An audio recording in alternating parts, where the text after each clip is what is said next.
جو ساتھی کھڑے ہیں آپ بیٹھیے، چمکے بیٹھیے. اب جس گھڑی کا شدت سے انتظار تھا، اب میں نہایت ہی ادب و احترام کے ساتھ آج کی اس مجلس کے روح رواں میر کارواں ہم سب کے معزز و مکرم مہمان، باکمال علمی شخصیت، عظیم باپ کے عظیم سپوت، خدمات جلیلہ جن کے مضبوط کاندھوں پہ ہے، باخیر شخصیت حضرت مولانا حذیفہ صاحب وستانوی دامت برکاتہم العالیہ سے گزارش ہے کہ اپنے نورانی علمی خطاب سے ہم سب کو مستفیض اور مستفیض ہوگی.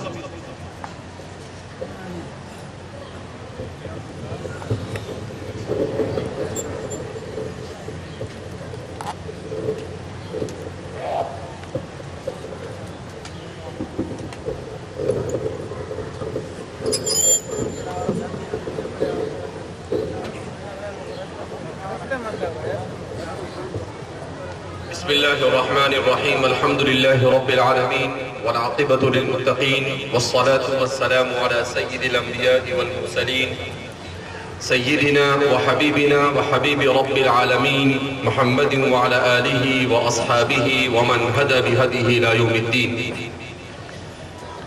قال الله تبارك وتعالى في كتابه المجيد والفرقان الحميد: فأعوذ بالله من الشيطان الرجيم. بسم الله الرحمن الرحيم.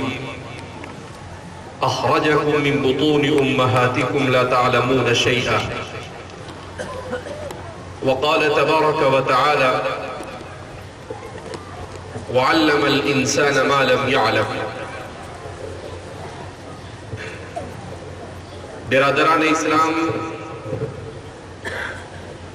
سب سے پہلے ہم رب کریم کا شکر ادا کرتے ہیں کہ رب ذوالجلال نے مجھے اور آپ کو ایمان اور اسلام جیسی عظیم نعمت سے مالا مال کیا.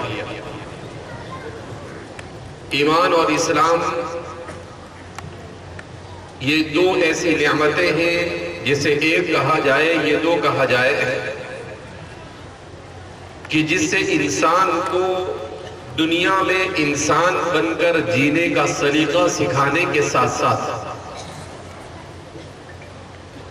دار باقی یعنی ہمیشہ ہمیشہ کا گھر، اپنی آخرت کو سنوارنے کا طریقہ سکھایا جاتا ہے.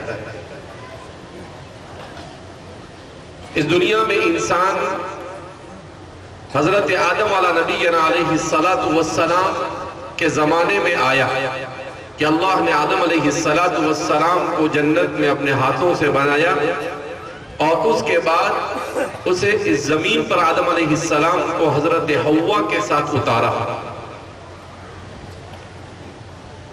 اس کے بعد سے اس زمین پر انسان آباد ہے، اور یہ قیامت تک جب تک کہ اللہ کی مرضی شامل حال ہوگی انسان زمین پر آباد رہے گا. آج ہم لوگ 21ویں صدی میں سانس لے رہے ہیں، جو دنیاوی علوم، سائنس اور ٹیکنالوجی کی سب سے ترقی یافتہ صدی کہی جاتی ہے. مگر جب اس صدی میں بھی ہم اسلام کی تعلیم کا موازنہ دنیا کی دیگر تمام تہذیبوں کے ساتھ کرتے ہیں تو اس نتیجے پر پہنچتے ہیں کہ اگر اسلام نہ ہوتا تو دنیا میں صحیح معنی میں تہذیب و تمدن کا کہیں پر کوئی نظارہ نہ ہوتا. اس دنیا میں جو بھی تہذیب و تمدن ہے، اس دنیا کی جو بھی ترقی ہے، روحانی ترقی ہو یا مادی ترقی ہو، ان تمام کے تمام ترقیات میں سب سے بڑا اور سب سے اہم ترین رول یہ اسلام کا ہے. یہ صرف اس لیے نہیں کہا جا رہا ہے کہ ہم مسلمان ہیں، بلکہ اس بات کا اعتراف ان لوگوں نے بھی کیا جو لوگ اسلام اور مسلمانوں کو اپنا دشمن سمجھتے ہیں. میں ابھی کچھ دنوں پہلے ایک مضمون پڑھ رہا تھا عربی زبان میں، تو اس مضمون میں ایک جگہ پر اتفاق سے ایک کتاب میری نظر سے گزری، عربی میں مضمون تھا، وہ عربی میں انگریزی کتاب کا ترجمہ کیا ہوا تھا کہ امریکہ کے ایک انٹیلیجنٹ بیورو کا جو چیف تھے، انہوں نے اپنے ریٹائر ہونے کے بعد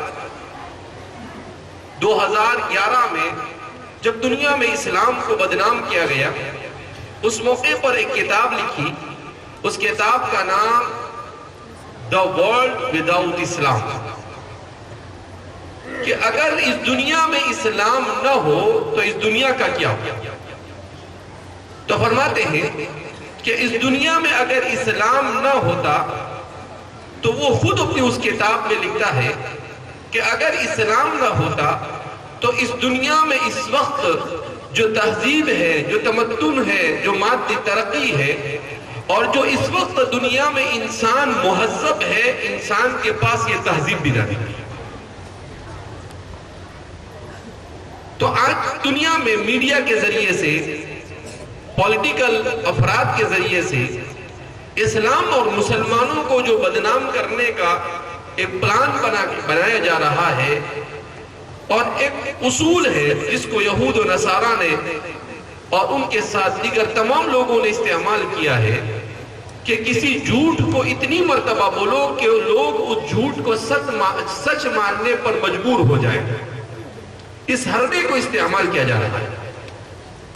مگر اس موقع پر سب سے زیادہ ضرورت ہم مسلمانوں کو ہے کہ مسلمان اپنے دین پر مضبوطی کے ساتھ جمع جائے. کیوں؟ ان الدین عند اللہ الاسلام، کہ اللہ کے نزدیک اگر مقبول کوئی دین ہے تو وہ اسلام ہے. وَمَن يَبْتَغِ غَيْرَ الْإِسْلَامِ دِينًا فَلَن يُقْبَلَ مِنْهُ، اگر اسلام کے علاوہ کسی اور دین کو کوئی قبول کرے گا تو اللہ فرماتے ہیں فَلَن يُقْبَلَ مِنْهُ، ہرگز بھی قیامت کے دن اللہ اسے قبول نہیں کرے گا.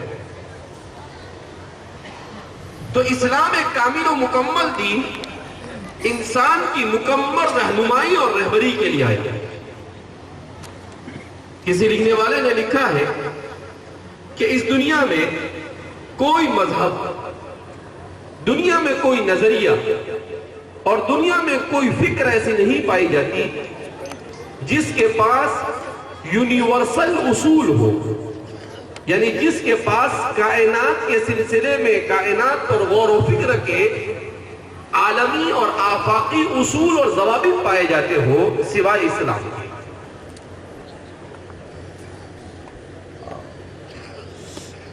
کیوں؟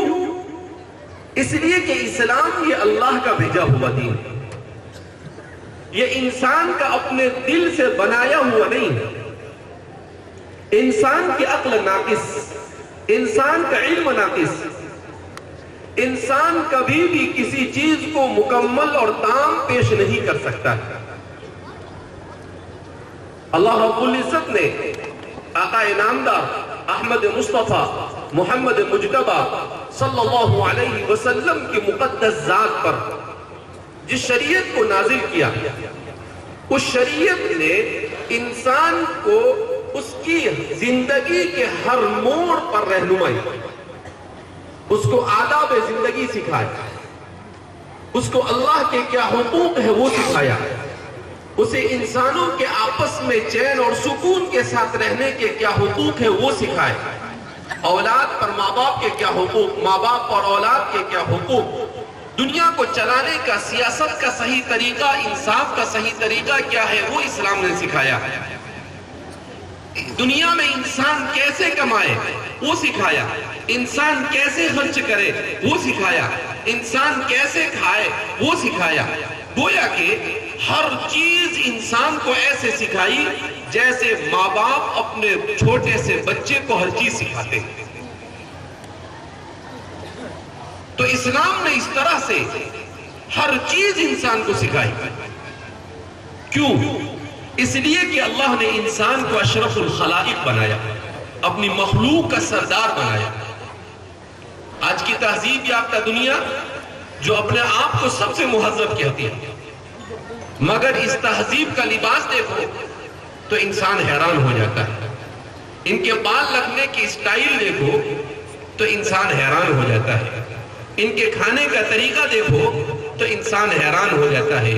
جو اپنے آپ کو سب سے مہذب کہتے ہیں اور سب سے ترقی یافتہ کہتے ہیں، وہ کھڑے کھڑے کھانے کو اور کھڑے کھڑے استنجا کرنے کو تہذیب سمجھتے ہیں، جبکہ یہ کام تو جانور کرتے ہیں.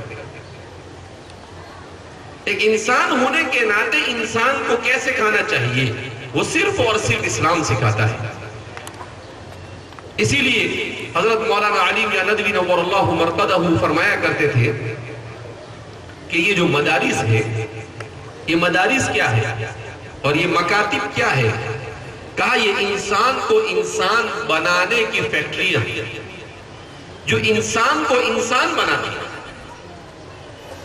انسان ماں باپ کے ذریعے سے اس دنیا میں انسان بن کر تو آ جاتا ہے، مگر حقیقی معنی میں انسان اس وقت ہوتا ہے جب وہ اپنے خالق کے حقوق کو ادا کرے اور اپنے اللہ کی مخلوق کے ان حقوق کو اس طرح سے ادا کرے جیسا کہ خالق پسند کرتا ہے. تو پوری سسٹمیٹک زندگی ہو، صبح اٹھنے سے لے کر رات میں سونے تک ہر جگہ پر وہ اللہ کو یاد کرے، اپنے خالق اور مالک کو یاد کرے، اور ہر جگہ پر وہ تہذیب کے ساتھ، شائستگی کے ساتھ، ادب اور احترام کے ساتھ زندگی کو گزارے. اس دنیا میں اسلام کو ختم کرنے کے لیے شیطان نے اپنی کوششیں کی تھی، اور شیطان نے اللہ سے کہا تھا لَآتِيَنَّهُم مِّن بَيْنِ أَيْدِيهِمْ وَمِنْ خَلْفِهِمْ وَعَنْ أَيْمَانِهِمْ وَعَنْ شَمَائِلِهِمْ وَلَا تَجِدُ أَكْثَرَهُمْ شَاكِرِينَ. ہزاروں سال گزر گئے، شیطان ہم سے کئی گنا طاقتور ہے، وہ ہمیں نظر بھی نہیں آتا، وہ ہمارے دلوں میں وسوسے ڈال سکتا ہے، بہت کچھ کر سکتا ہے، مگر اس کے باوجود وہ اللہ کے دین کو اس زمین سے نہیں ختم کر سکتا. دنیا میں طاقتور بہت آئے، فرعون بھی آیا، نمرود بھی آیا، شداد بھی آیا، اور بھی بہت آئے، مگر کوئی اللہ کے اس دین کو نہ مٹا سکا اور نہ قیامت تک مٹا سکتا ہے. کیونکہ قرآن کریم نے اعلان کیا ہے، قرآن کہتا ہے کہ اس دین کا محافظ اللہ خود ہے. اِنَّا نَحْنُ نَزَّلْنَا الذِّكْرَ وَإِنَّا لَهُ لَحَافِظُونَ.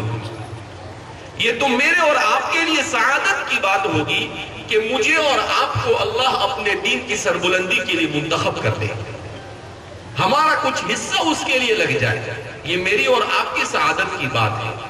ورنہ اللہ اپنے دین کی حفاظت پر آئے تو اللہ یہود و نصارہ سے بھی اپنے دین کی خدمت لے لیتا ہے. اللہ دشمن سے بھی اپنے دین کی خدمت لے لیتا ہے. اگر اللہ اپنے دین کی خدمت کرنے پر آ جائے تو اللہ اپنی ادنا سے ادنا مخلوق سے بھی اپنے دین کی خدمت لے سکتا ہے. اور تاریخ میں اس کی بہت ساری نشانیاں کیا ہے موجود ہیں. ہدہد جیسا چھوٹا سا پرندہ وہ اللہ کے دین کی خدمت کرتا ہے، اور سلیمان علیہ السلام سے آ کر کہتا ہے کہ میں ایک عورت کو دیکھ کر آیا ہوں کہ وہ لوگ سورج کی عبادت کرتے ہیں اور ایک اللہ کو بھول چکے. قرآن نے بیان کیا اس کو سورہ نمل میں. حضرت سلیمان علیہ السلام نے جب حاضری لی تو سلیمان علیہ السلام نے کہا ما لی ارى الهدهد ام كان من الغائبین، کہ کیا بات ہے کہ ہدہد غائب ہے. تو پھر وہ آتا ہے کچھ دیر کے بعد اور کہتا ہے کہ میں پرواز کرتے کرتے کچھ دور نکل گیا تو میں یمن کے علاقے میں مقام سبا کی طرف پہنچ گیا تو میں نے وہاں پر دیکھا کہ ایک ملکہ بلقیس ہے اور وہ اور اس کی قوم یہ سورج کی عبادت کرتے ہیں. تو اللہ جب اپنے دین کی خدمت پر آتا ہے تو کس سے کام لیتا ہے؟ ہدہد سے. کس سے کام لیتا ہے؟ چھوٹا سا پرندہ، کوئی بہت بڑا پرندہ بھی نہیں.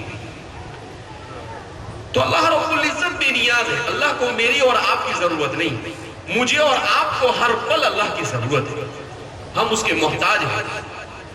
تو اللہ رب العزت نے اس ملک میں اب یہ اس دین کو زندہ رکھنے کا ارادہ کیا کہ ملک ہندوستان میں اسلام کو کس طرح سے قیامت تک کے زندہ رکھا جائے. میں آپ کو اسی کے بارے میں کچھ باتیں بیان کرنا چاہوں گا کہ کس طرح سے یہ دین یہاں پر زندہ رکھنے کے لیے اللہ نے انتظام کیا. اس ملک میں مسلمان تو حضرت عمر رضی اللہ تعالیٰ عنہ کی دور مسعود میں آ گئے. حضرت عثمان ابن ابی العاص الثقفی نے اپنے بھائی حضرت حکم ابن ابی العاص الثقفی اور حضرت مغیرہ ابن ابی العاص الثقفی کو بھیجا. حضرت حکم ابن ابی العاص الثقفی یہ آئے بھروچ اور جہنم، اور حضرت مغیرہ ابن ابی العاص الثقفی یہ آئے دبیل میں، جس کو آج کل کراچی کہا جاتا ہے. تو گجرات اور سندھ کی سرزمین پر ان کی آمد ہوئی، 2 اسلامی قافلوں کی. پھر اس کے بعد آپ کے اسی قریب کے علاقے میں سندھ میں محمد بن قاسم آئے، اور وہاں سے اسلام نے یہاں پر اپنے اخلاق کے بلبوتے پر، اس ملک اتنے دور دراز واقع عرب سے صرف 15 سال کی عمر میں اسلام یہاں پر پہنچ گیا، 15 ہجری میں اسلام یہاں پر پہنچا. اور پھر وہ جو لوگ قرون اولا میں آئے، ان کے اخلاق کو دیکھ کر یہاں کے لوگوں نے اسلام قبول کیا.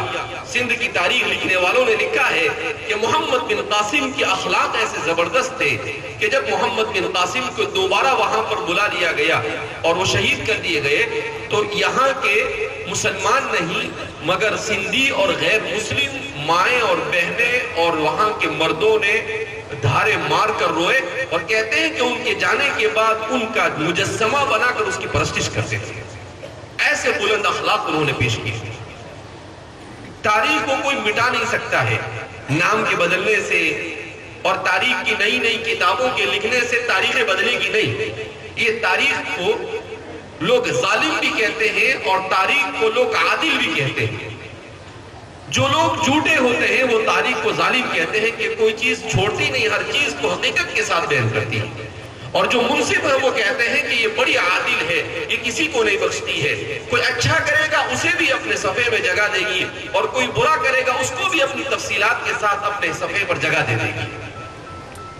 پھر اس کے بعد اسلام یہاں پر آیا غزنوی کے دور میں، اور یہاں پر یہ بات بڑی وضاحت کے ساتھ ہمیں بولنی چاہیے اور ڈنکے کی چوٹ پر لوگوں کے سامنے بیان کرنا چاہیے کہ مسلمان نے اس ملک میں طاقت حاصل کرنے کے باوجود بھی اس ملک میں مسلمان نے کبھی خون خرابہ نہیں کیا. مسلمانوں نے مندروں کو توڑ کر مسجدیں نہیں بنائی. اگر ایسا ہی ہوتا تو محمود غزنوی انہوں نے کہاں پر حملہ کیا تھا؟ سومنات پر. لیکن سومنات کو توڑنے کے بعد آپ نے وہاں کوئی مسجد بنائی ہے؟ آج بھی نہیں ہے اور تب بھی نہیں ہے. آج بھی وہاں پر وہ مندر موجود ہے. تو مسلمانوں نے یہاں پر آنے کے بعد یہاں کے لوگوں کے ساتھ ہمدردی کی. یہاں کے لوگوں نے ان کے اخلاق اور کردار کو دیکھ کر اسلام کے دامن کو اور اسلام کو اختیار کیا کہ اسی میں ہمارے لیے خیر اور بھلائی ہے. پھر آپ آگے چلے، مسلمانوں نے اس ملک کو تعلیمی اعتبار سے ترقی دی. آج ہم کو اسکول کالج بھی چلاتے ہیں ہم لوگ مدرسے بھی چلاتے ہیں، مگر ہمیں یہ معلوم نہیں ہوتا ہے کہ اس ملک میں تعلیم کی تاریخ کیا ہے. تو میں ایک کتاب پڑھ رہا تھا، حضرت مولانا قاسم صاحب نانوتوی اور ان کے علمی افکار. اس کتاب کے مصنف نے بڑے اچھے انداز میں اس پر منظر کشی کرتے ہوئے لکھا ہے کہ مسلمانوں کے دور میں یہاں پر تعلیم یہ سب سے بنیادی اہمیت کی حامل تھی. اور اگر کوئی یہ کہے کہ مسلمانوں نے یہاں پر تعلیم نہیں دی تو کبھی بھی دنیا کی تاریخ میں کوئی بھی قوم جب تک کہ تعلیم سے وابستہ نہیں ہوتی نہ وہ ترقی کر سکتی ہے اور نہ وہ اپنی حکومت کو برقرار رکھ سکتی ہے. مسلمانوں نے 800 سال حکومت کی، اس کا مطلب یہ ہے کہ مسلمانوں نے تعلیم پر مکمل توجہ دی. تو مورخین نے لکھا ہے کہ سب سے پہلے تعلیمی نصاب اور تعلیمی نظام اس ملک میں سکندر لودھی نے قائم کیا. ایسا نصاب قائم کیا جس میں علم دین، جس میں اخلاق اور اس زمانے میں جن چیزوں کی دنیاوی اعتبار سے ضرورت تھی وہ تمام کے تمام چیزیں اس میں شامل ہیں. پھر اس کے بعد کچھ مدت کے بعد محمد شاہ تغلق انہوں نے چونکہ وہ علوم معقولہ کے بڑے ماہر تھے، لہذا اس بنا پر انہوں نے اس میں مزید کچھ چیزوں کا اضافہ کیا اپنے زمانے کے اعتبار سے۔ اس کے بعد جب اکبر کا دور آیا تو اکبر نے اس میں علم دین کے ساتھ ساتھ علوم دین دنیاویہ کی بہت ساری دیگر چیزوں کو شامل کیا جو ان کے زمانے تک کے ضروری ہو چکی تھی۔ پھر اس کے بعد شاہ جہاں نے اپنے زمانے میں تھوڑی سی اس میں ترمیم کی، اورنگزیب رحمت اللہ علیہ نے اس میں ترمیم کی، اور اس پورے عرصے میں اس ملک میں ایسا نظام تعلیم قائم کیا گیا تھا کہ اس ملک کا پورے ملک کا 90% سے زیادہ طبقہ تعلیم یافتہ تھا۔ کتنا؟ 90% زیادہ۔ اور دین و دنیا کی تفریق کے بغیر مسلمانوں کے لیے مدارس ہوتے تھے، ان مدارس میں علم دین کے ساتھ علم دنیا پڑھایا جاتا تھا، اور غیر مسلموں کے لیے پاٹھ شالائیں ہوا کرتی تھی جہاں پر ان کے پنڈت ان کے مذہب کی تعلیم کے ساتھ ساتھ انہیں یہ بھی سب پڑھاتے تھے دنیاوی ضروری چیزیں بھی۔ یہ معلوم نہیں ہم لوگوں کو، لیکن یہ ایک حقیقت ہے جس کو تاریخ بیان کرتی ہے۔ کوئی بھی ملک اقتصادی اعتبار سے اسی وقت ترقی کرے گا جب وہاں کے رہنے والوں میں تعلیم ہوگی، اور انگریز جس وقت اس ملک میں آیا سب سے پہلے پرتگیز آئے 1601 میں، پھر 1633 میں برٹش یہاں پر آئے، اس سے بیچ کے درمیان میں ڈچ قوم یہاں پر ہالینڈ وغیرہ سے آئے، جرمن وغیرہ سے آئے، اور پھر اس کے بعد وہ تجارت کی غرض سے آئے۔ انہوں نے 1665 میں بمبئی میں تھوڑی سی شرارت کی، تو اس زمانے میں چونکہ اورنگزیب رحمت اللہ علیہ کی حکومت تھی، انہوں نے کہا کہ ان کو فوراً یہاں سے ہندوستان سے نکال دیا جائے۔ ان کو نکالنے کا فرمان جاری کیا گیا۔ وہ آئے اور اورنگزیب کے پاؤں پڑے اور بہت معافی کی، روئے دھوئے کہ اب آئندہ ہم ایسا نہیں کریں گے۔ تب جا کر اورنگزیب رحمت اللہ علیہ نے انہیں معاف کر دیا۔ اورنگزیب رحمت اللہ علیہ کو اگر تھوڑی سی بھنک لگی ہوتی کہ یہ کتے کی دم ہے، یہ سیدھی نہیں ہوتی ہے، یہ ٹیڑھی ہی رہے، تو آپ کبھی بھی ان کو یہاں پر رہنے نہ دیں۔ پھر اورنگزیب رحمت اللہ علیہ کے انتقال کے بعد انہوں نے ان کے بیٹوں کو آپس میں لڑوایا، اور اس طرح سے اس ملک پر کیسے تسلط حاصل کیا؟ تو فرماتے ہیں کہ سب سے پہلی جنگ آزادی شجاع الدولہ نے، جن کے نانا تھے وردی علی خان، انہوں نے تیاری کی تھی، اور 1757 میں سب سے پہلی جنگ آزادی لڑی گئی پلاسی میں، اور جہاں پر کچھ غداروں کی وجہ سے اس وقت کے ہندو مسلم سب ساتھ تھے ان کے لشکر میں، انہیں بہرحال شکست سے دوچار ہونا پڑا۔ اب انگریز نے اپنے پاؤں جمانا شروع کر دیے، کیونکہ مسلمان بادشاہ آپس میں ایک دوسرے کے ساتھ لڑنے میں لگ چکے تھے۔ میں اصل آپ کو تعلیم کی تعریف بتا رہا ہوں، دینی اور دنیاوی دونوں تعلیم اس ملک میں کس طریقے سے آئی ہے، یہاں تک کہ دین اور دنیا سب ساتھ میں چل رہا تھا۔ پھر دوسری جنگ ہوئی کلکتہ کے قریب، اور اس جنگ میں شجاع الدولہ کے کچھ وفادار جو تھے 1765 میں ان لوگوں نے اس جنگ کو لڑا، مگر اس جنگ میں بھی وہ کامیاب نہیں ہو سکے۔ تو فرماتے ہیں کہ 1773 میں سب سے پہلے انگریزوں نے اسکول اس ملک میں قائم کیا۔ 1773 پہلے انہوں نے صرف اپنے بچوں کو پڑھانے کے لیے اسکول قائم کیا کلکتہ اور اس کے اطراف میں۔ پھر اس کے بعد دیکھا انہوں نے کہ اس ملک کو کس طرح سے ہم اپنے کنٹرول میں لیں، اور کیسے یہاں پر ہندو اور مسلمانوں کو آپس میں لڑائیں، اور ڈیوائیڈ اینڈ رول، فرق وسد کے لڑاؤ اور حکومت کرو کے اصول پر عمل کریں۔ یہ ان کی سیاست کا سب سے گندا اور سب سے بنیادی اصول تھا کہ لڑاؤ اور حکومت کرو، کیونکہ وہ بہت تھوڑے تھے اور یہ ملک بہت بڑا تھا، لہذا اتنی آسانی کے ساتھ اس پر کنٹرول نہیں کر سکتے تھے، تو اس لیے پہلے مسلمانوں کو، بادشاہوں کو لڑوایا۔ اب ان کی باری، اب وہ کہتے ہیں کہ اس ملک میں لڑایا جائے، کس کو لڑایا جائے؟ آپس میں ہندو مسلمانوں کو آپس میں لڑایا جائے۔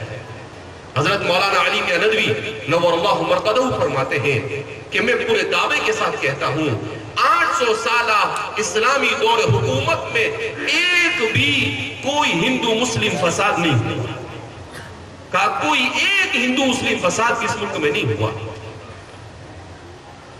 بلکہ مسلمان بادشاہوں نے اگر غیر مسلموں اور ہندوؤں میں بھی صلاحیت ہوتی تھی تو کسی کو اپنا وزیر بنایا، کسی کو اپنا منشی بنایا اور بڑے بڑے عہدوں پر ان کو نافذ کیا۔ مستقل کسی صاحب نے کتاب لکھی ہے، اس میں نام بنام اس کو ثابت کیا ہے کہ کون سے بادشاہ نے کون سے ہندو برادروں میں سے کن کو کن کن عہدوں کے اوپر فائز کیا۔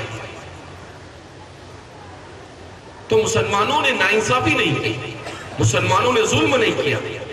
اس کے بعد 1799 میں انہوں نے ٹیپو سلطان شہید کو بھی کچھ لوگوں کو خرید کر ان کو شہید کر دیا، اور پھر اسی وقت انہوں نے کہا کہ اب یہ ملک ہمارا ہے، اس لیے کہ اس ملک کے شیر کو ہم نے ختم کر دیا ہے۔ کیونکہ وہ کہا کرتے تھے کہ گیدڑ کی 100 سالہ زندگی سے شیر کا ایک دن اچھا ہے، ان کو شہید کر دیا۔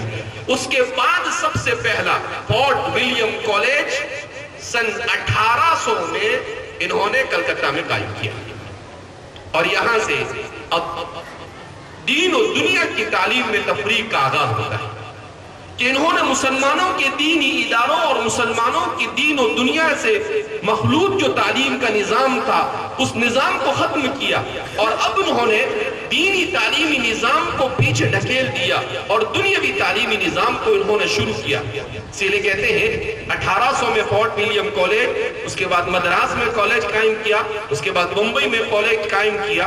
اس پر بھی انہوں نے بس نہیں کیا، اور 1830 میں جان بوجھ کر اردو زبان کو کمزور کرنے کے لیے ہندی زبان کو فورٹ ولیم کالج سے ایجاد کیا کہ دیونگری میں اس کو لکھا جائے۔ اس طرح سے پورے سازش اور پلاننگ کے ساتھ انہوں نے اپنے قدم کو آگے بڑھانا شروع کیا، اور 1835 میں لارڈ میکالے آتا ہے، اور لارڈ میکالے آنے کے بعد کہتا ہے کہ یہ ملک بڑا حسین ہے، یہاں کے رہنے والے بڑے مہذب اور با اخلاق ہیں، ان کو کیسے بگاڑا جائے۔ یعنی کیسی گندی ذہنیت اور کیسی ناپاک ذہنیت کے مالک تھے، اچھوں کو بگاڑنے کا کام کرتے تھے۔ اسلام اس لیے آیا تھا کہ بگڑوں کو سدھار دے، اور یہ کرنا چاہتے تھے کہ اچھوں کو کیسے بگاڑا جائے۔ تو پھر اس نے کہا کہ میں چاہوں گا کہ یہاں کے لوگ اوپر سے تو نسلاً تو ہندوستانی ہو، مگر ان کا ذہن و دماغ یہ نصرانی اور ان کا ذہن و دماغ مغربی ہو، اس کے لیے نصاب تعلیم بنایا جائے۔ اور پھر تیزی کے ساتھ انہوں نے اپنے اسکول اور کالج بنانا شروع کیے۔ راجہ رام موہن رائے ان کو انہوں نے اپنے تابع کر لیا، اور مستقل 18ویں صدی کے پہلے 50 سال ایک بحث چلتی رہی کہ ہندوستان میں کس زبان میں تعلیم دی جائے، ملک کی زبان میں تعلیم دی جائے یا انگریزی زبان میں تعلیم دی جائے۔ تو انہوں نے کہا کہ انگریزی زبان میں اگر تعلیم دی جائے گی تو ہم ان لوگوں کو اپنا ذہنی غلام بنا سکتے ہیں، لہذا انہوں نے انگریزی کو اس ملک پر لازم کر دیا۔ حالانکہ بڑا ہنگامہ ہوا، مگر چونکہ جس کی لاٹھی اس کی بھینس، تو چونکہ حکومت اور طاقت ان کے پاس تھی، لہذا انہوں نے کسی کی ایک نہ سنی، اور اس طرح سے اس ملک میں ایک پادریوں کی ایک بڑی کھیپ کو لا کر چھوڑ دیا گیا، جو پورے ملک ہندوستان کو 1801 سے لے کر 1850 اور 55 تک 57 تک کے اگر آپ انگریزوں کے اسٹیٹمنٹ دیکھیں گے، ان کی ڈائریاں پڑھیں گے آپ، تو وہ یہ کہتے تھے کہ ہم اس ملک کو اگلے 50 سال میں پورے طور پر عیسائی بنا دیں، اور ہم کو اس کام سے کوئی روک بھی نہیں سکتا۔ اور تو اس لیے ایک طرف اسکولوں کو قائم کر لوگوں کو اپنے دین سے دور کیا، اور دوسری طرف انہوں نے کیا کیا، پادریوں کو چھوڑ دیا، اور یہ کیا کرتے تھے، چوراہوں پر اور جگہ جگہ پر کھڑے ہو جاتے تھے، کبھی مسلمانوں کے خلاف، کبھی ہندو مذہب کے خلاف، کبھی آریہ مذہب کے خلاف، کبھی سناتن مذہب کے خلاف، اور کبھی سکھ مذہب، جتنے بھی مذاہب پائے جاتے تھے ان تمام مذاہب کے خلاف باتیں کرتے تھے۔